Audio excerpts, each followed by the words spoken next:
पंचतुंड नररुंड मालधर पंचतुंड नररुंड मालधर पार्वतीश आदिनमितो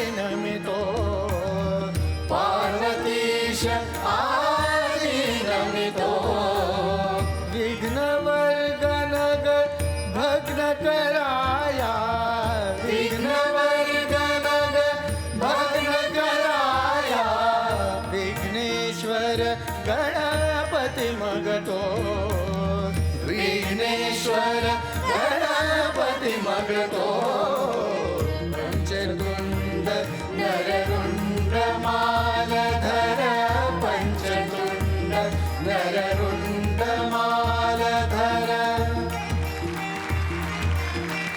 बाबा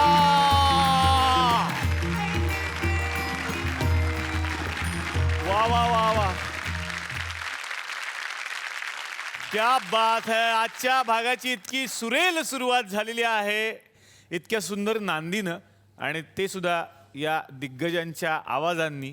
थुकरटवाडी आज धन्य झाली. परत एकदा जोरदार टाळ्या झाल्या पाहिजेत या सगळ्या दिग्गजांसाठी. आणि हे सगळे दिग्गज आज या मंचावरती एकत्रितपणे आलेले आहेत. ही फक्त या एपिसोडच्या सुरुवातीची नांदी नव्हती, तर ती एका बदलाची नांदी आहे, ती एका क्रांतीची नांदी आहे. मंडळी, आपण नेहमीच असं म्हणतो की स्त्री ही अर्धांगिनी आहे पुरुषाची. मला एक कळत नाही, जर स्त्री अर्धांगिनी आहे तर मग आरक्षणामध्ये ती 35% का आहे? खरं तर बरेचसे अधिकार स्त्रीपर्यंत अजूनही पोहोचत नाहीत. अनेक अधिकारांपासून ती वंचित आहे आणि असाच तिच्या हक्काचा अधिकार म्हणजे स्वच्छतागृहाचा अधिकार. आजही ग्रामीण भागामध्ये किंवा शहराच्या बऱ्याचशा भागांमध्ये स्वच्छतागृहांपासून महिलांना वंचित राहावं लागतं आणि त्यामुळेच यावर उपाय शोधण्याचा प्रयत्न केला पुण्यातल्या एका संस्थेनं. रोटरी क्लब ऑफ पुणे आणि स्वर्गीय सीमा शांताराम जाधव यांच्या संयुक्त विद्यमानं हा उपक्रम समोर आलाय, ज्याचं नाव आहे स्वच्छतागृह तिचा अधिकार. आणि याच उपक्रमाअंतर्गत जिल्हा परिषद शाळांमध्ये स्वच्छतागृह आणि सॅनिटरी नॅपकिनची वेंडिंग मशीन बसवणं हा त्यामागचा मोठा उद्देश आहे. आणि यासाठीच कलाक्षेत्रातल्या दिग्गजांनी ठरवलं की या उपक्रमासाठी आपण एकत्र यायचं आणि कलेच्या माध्यमातून या उपक्रमाला आपण सपोर्ट करायचा आहे या कॉजसाठी. आणि म्हणूनच हे सगळे कलाकार आज या मंचावरती आलेले आहेत. जोरदार टाळ्यांनी स्वागत करूयात या मंचावरती सगळ्यांचे लाडके राहुल सक्सेना. स्वागत करूयात पंडित जयतीर्थ मेवुंडी यांचं. स्वागत करूयात स्वराधीश डॉक्टर भरत बलवली यांचं. स्वागत झालं पाहिजे आनंद गंधर्व आनंद भाटे, ज्यांना बॉलिवूडचा आवाज असं संबोधलं जातं आणि खूप प्रेम आहे ज्यांच्यावर सगळ्यांचं, जावेद अली यांचं स्वागत. आणि जिच्या आवाजावर आपण नेहमीच फिदा असतो, सगळ्यांची लाडकी बेला शेंडे. सगळ्यांचा लाडका चॉकलेट गायक स्वप्नील बांदोडकर.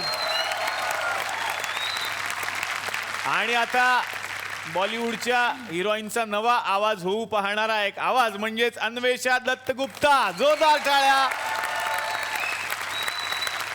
या सगळ्या कलाकारांचं आज थुकरटवाडीत स्वागत मी करतो. आज पुन्हा एकदा थुकरटवाडी स्वरांनी न्हावून निघणार आहे.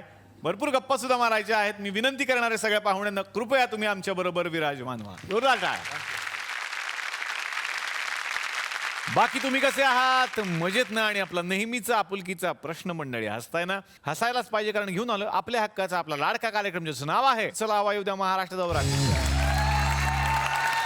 मला जयतीर्थ मेवुंडी सरांपासून सुरुवात करायची आहे. सर, काय सांगाल या उपक्रमाबद्दल आणि त्यातल्या तुमच्या सहभागाबद्दल? मला म्हणजे खूप आनंद वाटतोय. स्वच्छता आणि तसं जे खेडेगाव आहे, मुलींना जे आता पाहिजे, जे जे त्यांचं सौकर्य जिथे नाही आहे, सगळं तसं खूप खेडेगावामध्ये अजूनही खूप प्रॉब्लेम्स आहे. आणि सगळे आर्टिस्ट म्हणा आणि मी संगीतामध्ये आहे, तर माझं एक हा सेवा राहील. वा वा, भरतजींना मला विचारायचं तुम्ही काय सांगाल या संपूर्ण उपक्रमाबद्दल? हा अतिशय स्तुत्य उपक्रम आहे. कारण स्पष्ट बोलायचं जरा झालं तर पुरुषांची तेवढी अडचण होत नाही, पण महिलांची खूप अडचण होते. तर सुरक्षित स्वच्छतागृह खरं हे फार महत्त्वाची गरज आहे आत्ताची.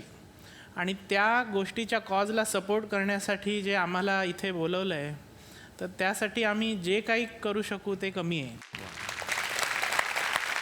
आनंद भाटे सर, तुम्ही काय सांगाल या उपक्रमाबद्दल आणि तुमचा सहभाग आहे यात?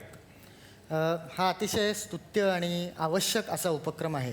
आणि आम्ही एक कलाकार म्हणून काय करू शकतो, तर हा जो उपक्रम आहे तर त्याच्यासाठी काही फंडरेझिंग प्रोग्रॅम्स सादर आता होणार आहेत आणि त्याच्यात आम्ही सहभागी होणार आहोत. त्याच्यामुळे कलेने जसा आम्ही दुसऱ्यांना आनंद देण्याचा प्रयत्न करतो, त्याच्याबरोबरीनेच या कलेच्या माध्यमातून एका सोशल कॉजसाठी आम्ही काहीतरी कार्य करू शकतोय, तर याचा खूप आनंद आहे. वा. जावेद अली सर, तुम्ही काय सांगाल या उपक्रमाबद्दल? मैं खुशनसीब हूँ कि मैं इस मुहिम का एक हिस्सा बन पाया हूँ एज एन आर्टिस्ट, क्योंकि फीमेल्स के लिए बहुत सारी दिक्कतें होती हैं. रातों को उनको जाना पड़ता है और टॉयलेट्स का जो इंतज़ाम हमारी ये संस्था कर रही है, उसमें आई थिंक ये सबसे बड़ा काम है. बेला, तू काय सांगशील स्वतः? मला वाटतं की या कॉजसाठी हा जो कार्यक्रम, हा उपक्रम होतो आहे, याचा एक भाग होणं हे मला वाटतं प्रत्येक कलाकाराला एक खूप अभिमानास्पद गोष्ट आहे. कारण का इतका सुंदर कॉज आहे या कार्यक्रमाचा. आणि एक स्त्री म्हणून मला असं वाटतं की जिथे जिथे आम्ही बाहेरगावी कार्यक्रमांना सुद्धा जातो किंवा इतर खेड्यात जातो, तिथे हे प्रश्न प्रामुख्याने डोळ्यासमोर येतात की स्वच्छतागृह आहे पण ते अजिबात स्वच्छ नाही आहे, किंवा जेव्हा ते बांधलं जातं तेव्हा अनेक गोष्टी त्याच्याबरोबर सांगितल्या जातात की ते मेंटेन होईल किंवा त्याचा मेंटेनन्स खूप चांगल्या प्रकारे केला जाईल. पण तसं काही महिने आपल्याला पाहायला मिळतं आणि त्याच्यानंतर तसं काही घडत नाही. आणि काही काही ठिकाणी तर स्वच्छतागृह नाहीच आहेत. आणि या अगदी बेसिक नीड्स आहेत कुठल्याही मुलीसाठी, कुठल्याही स्त्रीसाठी. जेव्हा आपण प्रवास करतो रात्रीचा किंवा दिवसासुद्धा, तेव्हा या डिफिकल्टीज रोजच्या रोज कुठलीही स्त्री फेस करते. मग ते खेड्यापाड्यात असो किंवा शहरात सुद्धा अनेक ठिकाणी तो मेंटेनन्सच नाही आहे किंवा बांधल्याच गेलेले नाही आहेत. तर या कॉजसाठी आम्ही सगळेजण एकत्र आलो आहेत आणि इतका सुंदर उपक्रम आहे, तर याबद्दल मला आनंद आहे की मी ह्याचा एक भाग आहे. वा.